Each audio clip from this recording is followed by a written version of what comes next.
having more women in company boards, in supervisory positions, and of course the senior management is not only the right thing to do, it is the smart thing to do.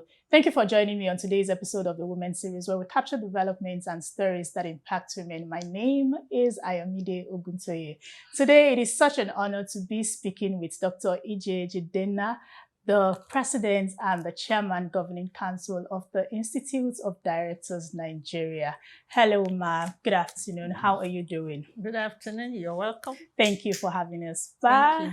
Have you been? Quite well. You look so relaxed and laid back. Are you sure it's not because we're here? Well, we've just come out from the salad break, isn't it? Oh, yeah, definitely right. That's true. That's true. And our body is not yet back in. Well, if you must know the truth, I worked throughout salad. Oh, wow.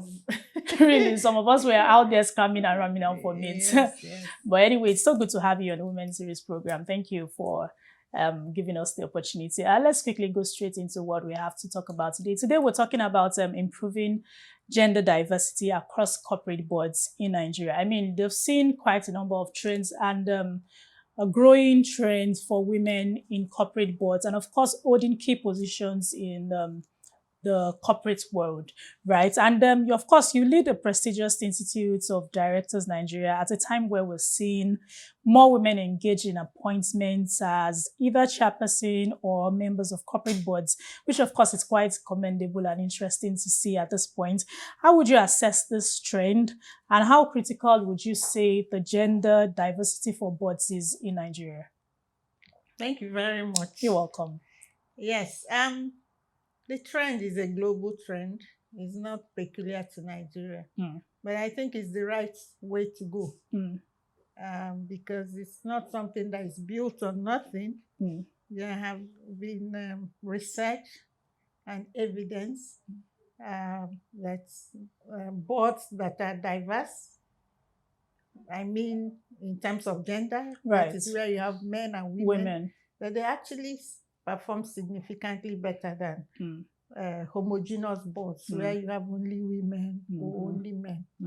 So I love the fact that you even mentioned that when you talked about gender, you mentioned that both men and women. So we're not only focusing on women, we're having like a diverse board and a balanced board.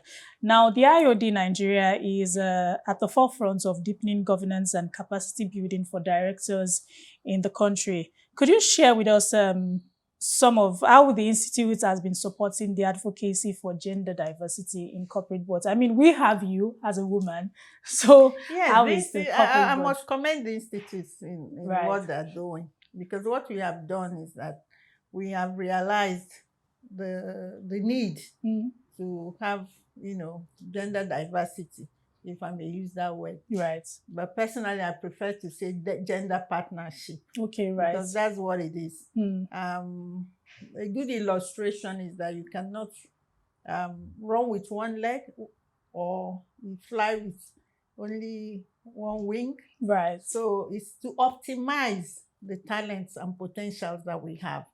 And that's the way I look at it. So the Institute has been doing a lot. We know that by virtue of history, by virtue of culture and so on, that women had been left behind. In terms of leadership positions. Not just leadership position, even in terms of working in corporate organizations and so on. Because what comes naturally to women is the nurturing role. So some women had opted out, to just take care of the family and not even go to the workplace in the first instance. And when they do, many of them don't stretch themselves to optimize their potential. So many of them don't even get to leadership positions. But we find out that there are lots of talents that we are missing. And it's important to harness those talents for the benefit of the society. So the Institute of Directors appreciates this. So we have the Women Directors Development Committee, specifically to encourage women, to reorientate them so that, reinforce that confidence in them. Because some of these things are societal. Right. Of course, if you go to some primary schools now and ask them who came first, maybe primary 1, primary 2, primary 3, you might be surprised. You'll be seeing women coming young first. girls. But over time, women are now socialized. In fact, sometimes they are socialized to sort of repress some of the qualities that you have, right? Because it's not seen to be feminine qualities. And by so doing, but things have really changed dramatically. Right. And, let me ask a kind of I don't know how to put it, kind of personal question. Did you have to earn your position as the director of? Because I'm saying this because I had an opportunity to speak to a woman, and she was telling me of her experience as to how so many women want to become members of boards. But on the other hand, they do not know what is required of them to do. I mean, they sit on these boards and they do not perform. I mean, such a shame that you see women are in such situations and they eventually do not perform even when they are handed over such roles. How have you been able to navigate your role? What did you do to get to the position that you had today? Okay, before I go to that, I hadn't finished the question you asked, because that addresses part of the question you are saying.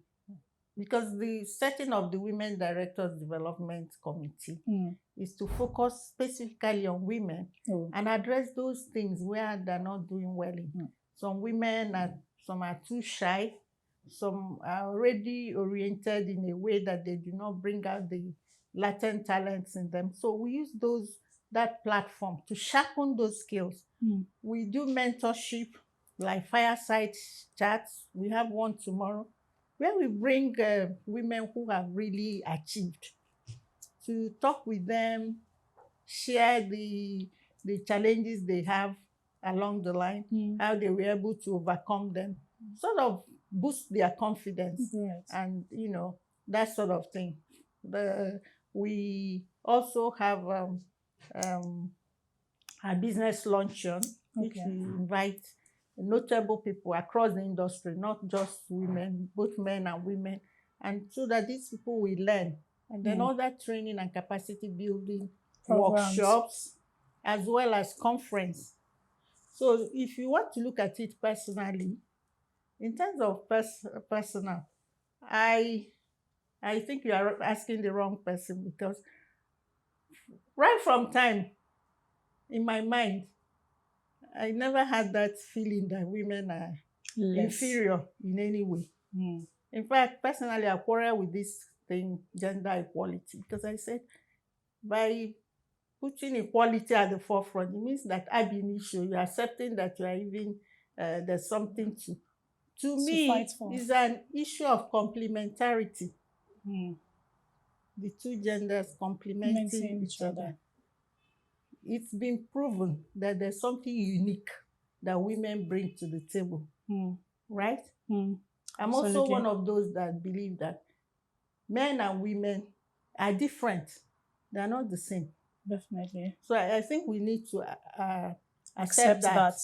Biologically, physiologically, and even biochemistry, in terms of biochemistry, they're different.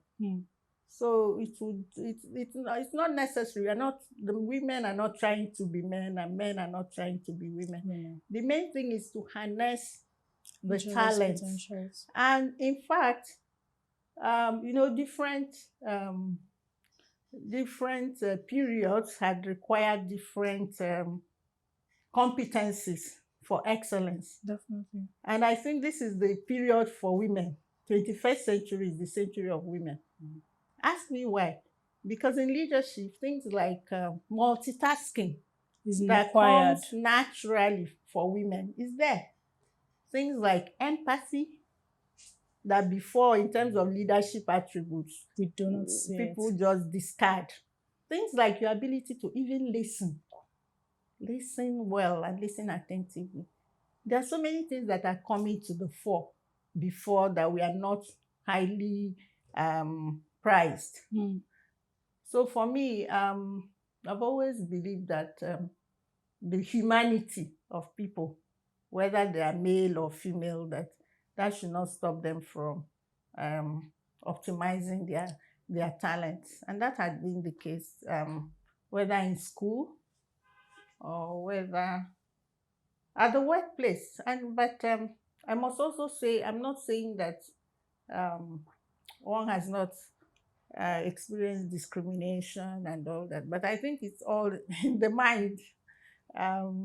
It happens. Sometimes people now, yes, it happens, but then if you persist, they know that they have a particular standard in terms of Definitely. looking at you. And coming to what we were asking about, yes, you know, there are different stages. People have to be prepared for that role. Right. If you are looking at being a CEO, which is also being on the board, for instance, managing director, there are so many things that you are expected to have learned in terms of leadership, right? So that when you're able to lead effectively, and even when you're not looking at non-executive directors, you would have acquired a lot of experience and all that over time, so that you'll be able to sharpen in terms of direction, in terms of asking the right questions, because being on the board, it doesn't mean you will know everything. Definitely. But the thing is to be able to ask the right questions, to be able to sharpen the direction, the strategic direction for the board, to be able to think long term, have helicopter view of things, and not just looking at things from operational day-to-day perspective. And even more, as an independent non-executive director, to have the independence of mind, critical thinking, be able to put things in perspective in the right context in terms of decision making. I think that's what it's all about. So whoever desires to be on the board must try and be prepared in these matters, and also in terms of your ethical leaning, right. because the issue is not achievement at all costs. The means is also important. The means is as important as the result. Yeah, definitely. Yes. So that's what we preach here. Right. Right. I love the fact that you've elaborated on this perspective very well. And we've spoken so much about personality of the individuals that want to become, that want to maybe probably attain a leadership position. Now let's talk about the organizations that women lead at this point. How critical would you describe or would you say is corporate governance to the stability of corporations and institutions? So how critical is corporate governance? Yeah, corporate governance is very key for leadership. What is corporate governance? It's about the way the organization is run and all that. And the board does that on behalf of the shareholders, the owners of business, or the owners of, even if it's a non-for-profit. So if you have certain ways of doing things, and there's a vision, and there's strategy in terms of how you want to do things, and plan things properly, and there are values. For instance, if you look at the Institute of Directors, we have set up our core values, so that everything you are doing will amplify that. Well, integrity, meritocracy, professionalism, accountability and probity, customer centricity, and teamwork. So you have to bear that in mind in everything you are doing. So that defines the way the way you do things. And if you do that and you stick to, then in terms of operational things, all the regulatory requirements and all that, you will not go wrong, because you now have, whether it's in terms of people or in terms of processes, everything is well set out. And if you do that for long term, you will not go wrong, because these are all the things that will make for sustainability of whatever you are doing, even if it's a small business. That's why we are working with Financial Reporting Council to even zero in on the SMEs. The Dangotes of today, they started as small organizations, but then they instituted corporate governance and got people who are highly qualified and professional to look into the way the organization is run. So that's what it is all about. Right, that's interesting. So we've had conversations around the ratio for professionalism when it comes to gender diversity. I know there have been so many talks around this is what the ratio should be, this is what the ratio shouldn't be. I mean, you have your own opinion around it. I would love to hear about that as well. What would you think, from your own perspective, what should be the considerable ratio for boards when it comes to gender diversity? Let me say this. Of course, like I said before, I'm looking at people as humans, men and women. So in that case, it's equal rights, whether you're man or female, right? So in that case, nothing can be too much. And it's not actually quota for the sake of quota.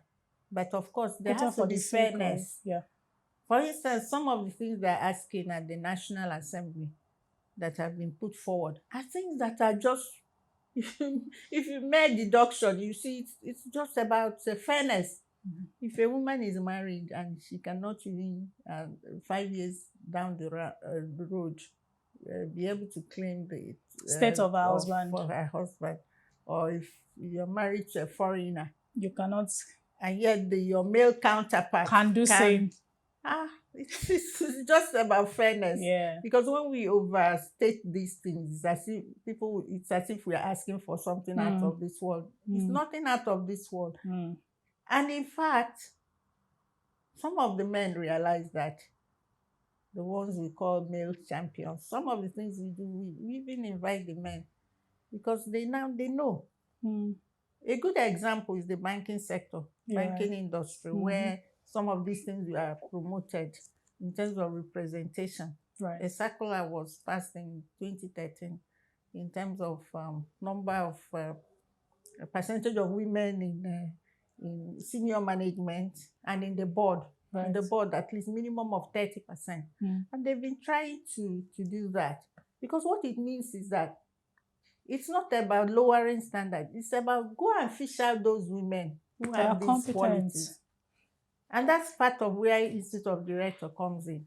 Because we are trying to build pipeline of qualified people and give them the necessary skills so that when the opportunities come, they're prepared.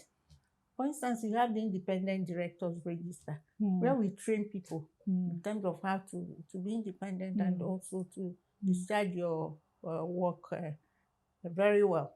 So we do that. We even have Young Directors Forum, which consists of both men and women. And, they learn skills, they're mentored by experienced people, so that when the opportunities come, they're ready for it. I do not believe in just putting people for the sake of placing people, for the sake of representation. But I believe that if we do the work, we prepare the people. And that's why if you do good succession planning, for instance, the person would have been prepared for it. If somebody is an AGM, there's some skills and competencies required at that level. You ensure that those people, they have it. And then even in terms of women, I mean, the other time it was the chair of Access Bank, Dr. Deria Woshika, that gave some fireside chat about imposter syndrome that some women have. Imposter syndrome, definitely. So with that, with those kinds of reinforcement and reorientation and all that, they come up stronger, and then they bring out that they have to offer. Definitely. And I gave an example of the banking sector. There was a time, the growth in the banking sector, so many people were moving from one position to another, from one bank to another and all that. And women, because I think patience is a virtue. Many of them were very patient, and you see that over time they have consolidated on their skills. They're not just like rolling stones. Of course, and they've grown. Gathering no more. So when they're now placed there, you have the confidence, they have the track record to fall back on. They have the qualities that are required. They have the resilience. They have the agility to do that. So that's what it is. Right. Thank you very much. I was going to ask you that you should give us a final word, but I think you've summed it up to saying that beyond gender diversity should be competence. And when we're talking about gender diversity as well, we should also consider that women should also prepare themselves as much as possible, so that when the position comes, they would be ready to take up the role and perform as expected. Thank you very much. Thank you very much. You're welcome. Thank you. And that'll be all for today's edition of the Women Series. I hope you've picked one thing or two for every woman out there trying to become a member of a corporate board or looking up to a leadership position. Do the right thing. Get yourself prepared. Get yourself equipped for these positions. And definitely, the sky is just your starting point. If you'd like to reach out to me, send a mail to ayomide.oguntoye@proshare.co. If you'd like to read more on our news stories and watch our videos, log on to www.proshare.co. Follow us on all our social media platforms showing on the screen. And until we come your way again, thank you for watching.